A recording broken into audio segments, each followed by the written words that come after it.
Hello everyone. I apologize in advance for the poor quality of this video, and okay, that's goddamn loud. I'm gonna turn that down. I had turned the sound up because this thing won't pick up sound from the Vita unless it's basically on max. So I'm sorry, but you're just gonna have to deal with my voice for a while.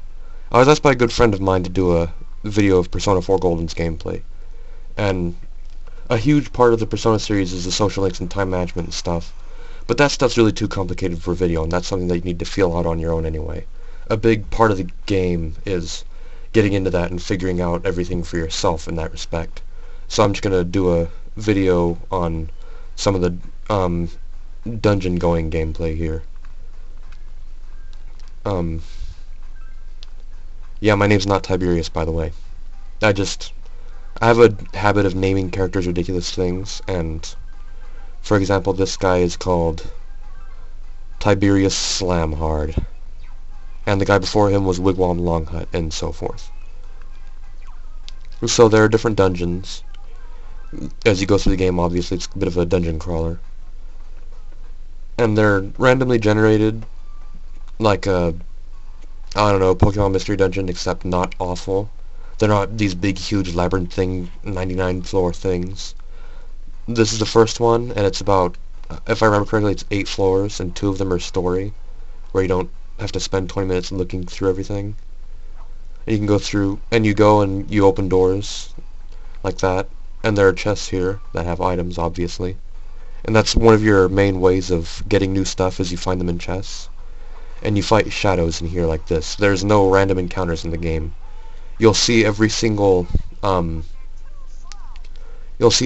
fight from the dungeon itself. You can get snuck up on if you're retarded or something, but they won't randomly appear like in other games, which is a good thing. I would not play this game, or I would not have played this game if it wasn't for no random encounters. So it goes from here to something a bit like, I guess, Pokemon. There's the shadows, and they each have, god damn it, go away. And they each have their elements. You have the physical attacks, obviously, the 4 elements, and light and dark, which are instant kill moves. And if it's not resistant, it'll just do normal damage, and so forth. You know how it goes. And combat is based around your persona, and it has different skills, the attacks, etc. It's basically, think Pokemon, but with figures from myth and religion. So these guys are weak against electricity, so I'm gonna switch to Omoikane. I don't know how that's pronounced, by the way.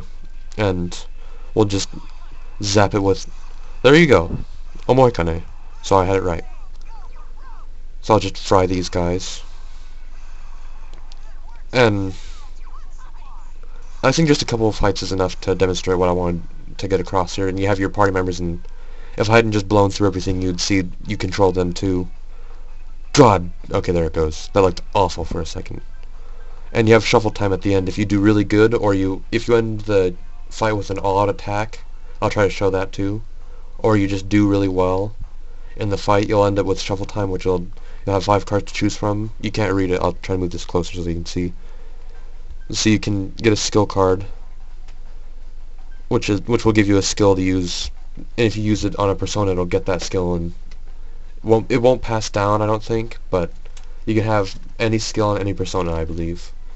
And you can have something like this that'll give you more for half money, or to change a card to an Arcana card with like the stat raising one here, or to a persona. I think we'll get half money, because I don't really need that much money. I just want to see what I get. And I'll get, let's see, I really want a skill card, so I'll grab that.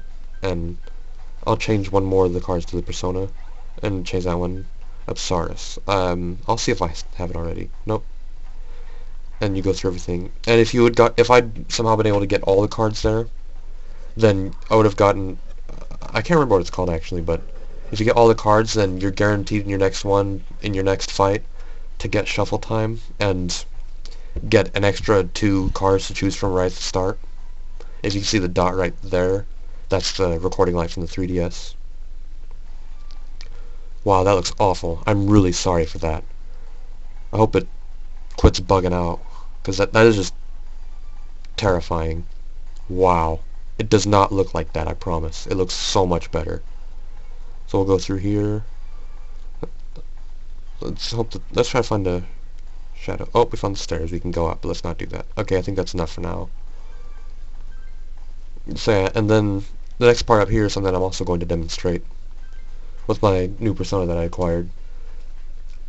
If you've played the Mega 10 games, there's still the fusion process. Instead of demons, it's personas, obviously, but so you can fuse them. I think I'll go with a normal spread. See what we can do. We can fuse Apsaris and I can't fuse anything from that actually. What's this? Let's get Lilim. Lilim's always pretty cool. And you can choose, this is amazing. In Persona 3 you couldn't choose a skill, so it's basically, you had to go to this screen and see the skills that it received, and you have to reload and redo it over and over and over and over until you got the skills you wanted. So they really streamlined the process by letting you choose. I'll give it Augie and Evil Touch. There we go. And the social links will allow you to get the personas more experience when you fuse them. That's actually the main way that you level them up, because they take forever to level up compared to the players, or the characters. So we'll fuse these two and get a new persona, and it's basically like, it has, I don't want to say this because it sounds wrong, but it's got that gotta catch 'em all Pokemon quality to it. You get all the personas you can, fuse them to make new, stronger ones, and you use your new, stronger personas to play through and get more personas, so you can fuse more stronger ones, etc., etc. And that's a good chunk of the game right there. And I'll just show you some of the... I have the compendium here. I haven't opened it yet because I'm trying not to this playthrough. There's a huge amount of personas you can get. Alright, there we go. I think that's enough now.